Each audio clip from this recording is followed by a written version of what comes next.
నేను ఇక్కడికి రావడం జరిగింది.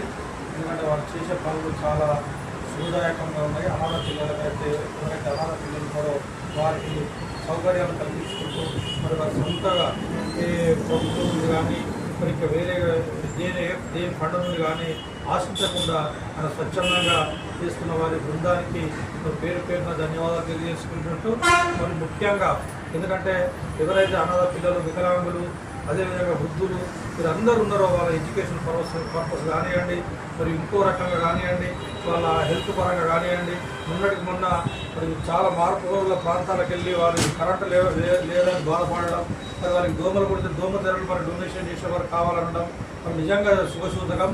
నేను దీన్ని యూట్యూబ్లో మా కూతురు నిఖిత అనే అమ్మాయి మరి యూఎస్లో ఉంటుంది, మా అల్లుడు అక్కడనే ఉంటాడు, మా తమ్ముడు వాళ్ళు ఉంటారు, మా కొడుకు వాళ్ళు ఉంటారు. దీన్ని అక్కడ చూసి మరి నాకు ఫోన్ చేయడం జరిగింది.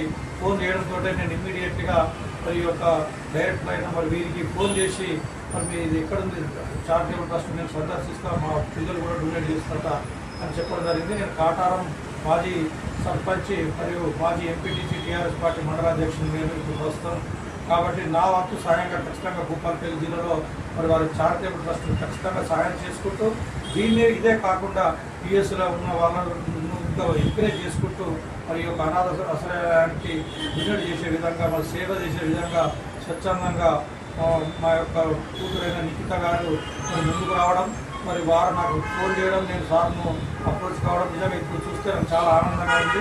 వీరందరూ బృందం మరి మేము కూడా సేవ చేస్తామని ఈ యొక్క మేడాలు కానివ్వండి మరి సార్ కానివ్వండి వీరి బృందంలో చేరాలన్న ఆశ నాకు కూడా ఉంది కనుక ఖచ్చితంగా నా వంతు సహాయంగా మరి దేవుడు వాటిని చల్లంగా చూసి ముందు నూరేలు చూడాలని కోరుకుంటూ మరి వారికి ప్రత్యేకంగా ధన్యవాదాలు.